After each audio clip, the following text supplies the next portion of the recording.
Moses Itauma's promoter, head of Queensbury, Frank Warren, is joining us. Frank, nice to see you again, mate. Nice to see you. It's been a long time. Yes, all of about 10 minutes, isn't it? Look, lots being talked about Moses. Obviously, you look after him. Francis, your son, looks after him. What's the direction of travel, Frank? Where's he going? When are we going to see him next, and what's he going to be doing? He's going to fight again in the summer. Got to keep him busy and try and get him, more experience. He's doing everything that's been asked of him.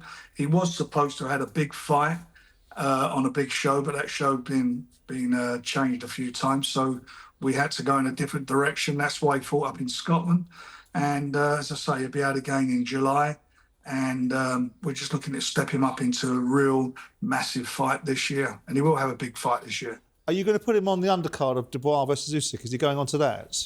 It's an option for us to look at the moment, and but as I say, we're going to make a decision later this week. We've got a few things we've got to sort out first of all. Yeah, Frank, I mean, what is the direction of travel for him, really? You know, you're talking about Moses Itauma and getting these rounds in and, getting the experienced fighters. He went through Dempsey McKean, like a, knife through hot butter, and he's done the same here against Balogun. You go, what sort of level do you have to reach for this kid to get any sort of rounds? Are you talking like a Martin Bakole or an Andy Ruiz Jr.? Because that's really where you need to go.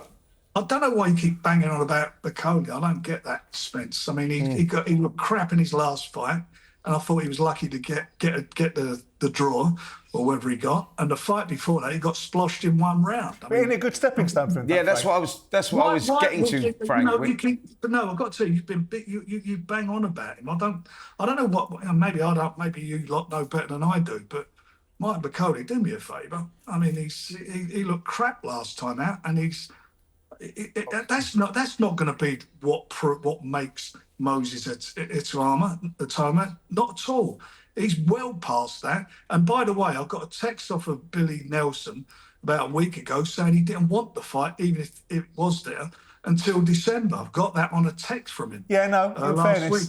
He did say that. Sorry, and the point about it is, they say also he said on a Box Nation interview that they got a big fight lined up in summer. So let Bakole have a big fight, let him re-establish himself, and I loved it. There's only going to be one winner in that fight. He'd go the same way as the others. He's too slow, he's too ponderous, and if you get hit by him, you should get arrested for loitering. I'm not going to just do something just to prove anything to anybody. I don't need to do that. We'll do what we've got to do in our own time and our own fashion. I think anybody he hits, anybody in the heavyweight division, if he catches him, he'll do some damage. And if he caught Usyk, he'd knock Usyk out. I generally believe that. But he needs a few more fights and a bit more development. And unfortunately, we lost 6 months through waiting for this situation to happen, which didn't occur, which was out of our control. So that's where we are. And we've got to make up for lost time now. He's okay. He's doing what he's got to do. He's doing it he's going about it the right way, and that's where we are. When he wins that world title, he'll be the youngest Brit to win a world title for sure. Any world title for sure. That's what I think he'll be. And more importantly, he'll reign a long time. It's 20 years of age, and with him, you've got to look at again. He's not matured yet as a man. He's getting stronger. I mean, he was 254 pounds on Saturday, and he moves around like a light heavyweight. Listen, good time to be Frank Warren in the heavyweight division. Talking about races and races that may well have been run. Tyson Fury continues to be very vocal on social media. Let's have a listen to what Tyson said and we'll have a reaction off the back of it. I hear a lot of talk of the Gypsy King returning to boxing. And I asked the question of this one. For what? What would I return for? More boxing belts? 122 of them. I've been rumped. That's it. Fair play to them. They've had the use for me. But I'm happy. I'm happy, contented with what I've done, what I've achieved, what I've accomplished. Been around the world and back again, and here we are. This is what retirement looks like for the Gypsy King. Not too shabby. I'm in no rush at all to come back boxing, get my face punched in. For what? What would I return for? I asked that question. So here we are. I'm retired and I'm staying retired. I've got nothing to prove to anybody and nothing to return for. God bless you all. See you on the other side. like I said earlier, YouTube. Well, the obvious takeaway from that, Frank, is Tyson's line that I've got nothing to prove and nothing to return for. I mean, you got a take on that? What do you think? I don't think he has got anything to prove. I mean, he's got in his mind, and I believe in certainly one of those fights. He won one of those fights, but that's a debate against Usyk. He's very disappointed at, but he is where he is. He's in a good place. I mean, certainly in a good place. That was Lake Como. Not a bad day out. And he doesn't need to fight financially. He doesn't need. He's a very, very wealthy man. He's got a good family. What does he need to lace him up for again? I've said that all along, and there's no way I'm going to encourage him to box. If he wants to box, it's got to come from his heart, and he wants to do it. And that's do you think it's true though? I mean, ultimately, Tyson's made these claims, and whilst we'll have a difference of opinion about some of the things that Tyson has said in the past, let's just isolate it into this instance. He's made the claim about being a generational great and being the best heavyweight, and there is now a different perspective of Tyson Fury. Brilliant career. I believe he opened up the heavyweight division by beating Klitschko back in 2015 and gave everyone else an opportunity, including Anthony Joshua, as a result of it. I thought his performances against Deontay Wilder were remarkable from the first one to the third. But he has been beaten twice by Usyk. He has tasted defeat. And I would have thought, you can correct me, smack me if you want metaphorically, that coming back from a defeat is what great champions and generational greats do. I don't know, you know, first of all, the fights were close fights. They split decisions.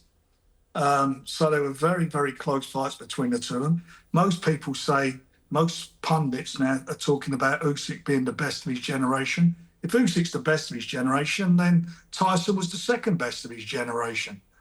They're the two best heavyweights of the 21st century up to now. We'll see what happens on the 19th of July, which I think is going to be a catalyst for heavyweight boxing, and to see how all this all pans out. Whoever gets those 4 belts and what's going to be put on them as far as mandatory is concerned and so forth is going to be an interesting scenario.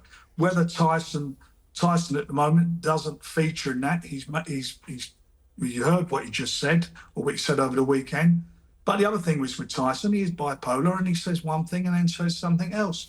That he's done that in the past. I don't know what he's going to do. Me, as I said at the start of this, I don't think he needs. He certainly doesn't need to fight. If he does fight, it's purely because he's a fighting man. Yeah, because that was always the big thing, though, wasn't it? When we brought the bipolarity into the conversation, it was about the necessity to keep Tyson not so much on the straight and narrow, but you understand what I mean. Keep him invested and motivated. Yeah. Does the Joshua question have to be answered, though, Frank? Does that not have to be a fight that could manifest the outcome that people would be fascinated by in terms of the argument about whether he's the best after Usyk? Joshua might make a claim to that as well. Surely that question has to be asked and answered as well. Well, I don't think Joshua can make a claim to be the best after Usyk, because he got absolutely annihilated by Daniel Dubois. And if Tyson does fight against Joshua, he should, in my opinion, go into that fight as a massive favourite based on their performances. You know, fine. On the record books, he got beat by Usyk, but they were close fights. Whereas AJ got well and truly obliged by Daniel. Yeah. I don't think he need. I mean, look, the fight is a fight that never happened. A bit like the fight with Lennox Lewis and Riddick Bowe never happened. You know, fights like that. Sometimes those, it just happens. I'd love to have seen the fight, and it was. Is the money there, Frank? Just out of curiosity, because you and I differ on this, and I had the same conversation with Turki Al-Sheikh about the money for a potential Fury-Joshua fight. Because once upon a time, a while ago, it was mooted that everyone had to get paid 150 million quid for this fight, and it got on my nerves because I don't see why. The size of the fight is the size of the fight, and ultimately, if you can't get 150 million quid each, you can't. Is the scale potentially to get the kind of money that might make Fury pay attention to the economics of it there? Because I don't see that it is. Because if the Saudis aren't going to put up a facility fee of 100 million quid or something, how do you get this fight to be at the economic levels that Tyson's being used to getting paid? Well, you won't, will you? Because those monies are not available now, and that's it. And that's the thing. So you want to incentivise someone to do it, then you've got to come up with the money. So, I mean, look, that was the entrance fee into boxing for the Riyadh season. That's what it was. That got the whole ball rolling. As I said, it'd be a game changer, and so that's been. But you know, things things move on, things change, and that's where we are at this moment. And it'll settle down, because at the end of this, these things are after a while have to be a business. They have to operate as a business, and then reality sets in. Absolutely. Can I ask you before you go, Frank, just quickly? You might have seen the discussion between Tunde and myself the other day about Callum Smith and Anthony Yarde, and I'm going to talk to Paul about some of the things that Tunde said. But where he talked about Callum Smith ducking a fight with him, which I think is bullshit, and also that Anthony Yarde was this, that, and the other, and Callum Smith hadn't fought. I tell you what, before I go on, why don't you hear what he had to say, and then you can react to it. For you to make such a statement, who has Callum Smith fought and beat of a level where you can say they are world-class fighter? Because guess what? Tunde, put it back to you then. Put it back to you then about Anthony. Who's Anthony beat?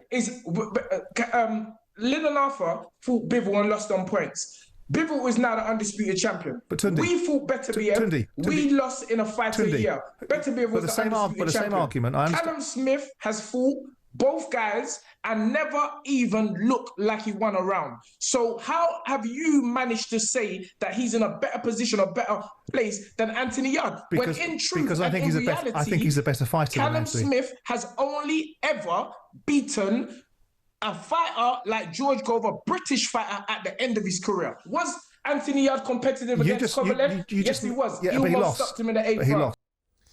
Now, whilst you might have been delighted, Frank, that I wasn't able to get word in edgeways, right? Where are we with Anthony Yarde? Because you will recall, and you and I had discussions about it about 18 months ago, when a fight was being made with George to try and get Josh Boazzi in against Willie Hutchinson, and the Yarde situation with you was slightly fractious. And Tunde's trying to play this card that Callum Smith's a ducker and Josh Boazzi's a ducker. I think that's nonsense. But I'm more interested to understand where you think now, or where you're going to direct Anthony Yarde.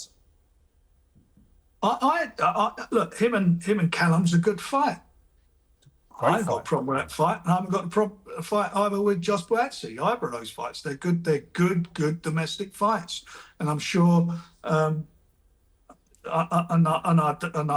mean. So you're going to try and make that fight, Frank? Are you going to try and make that fight? I don't think Tunde didn't say he didn't want the fights, did he?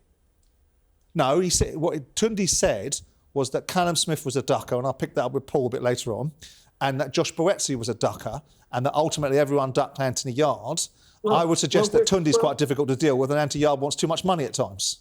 Well, we will see. I mean, he fought last. He's had a fight. He's had a nice comeback fight now, and he's going to be in a big fight in the autumn, and it'll be hopefully one of those two guys. Fair comment, Frank. Listen, thanks for your time. Nice to see you. See you next time. It's a pleasure, fellas. All the best. See you, mate. Cheers, mate. Thanks, Frank.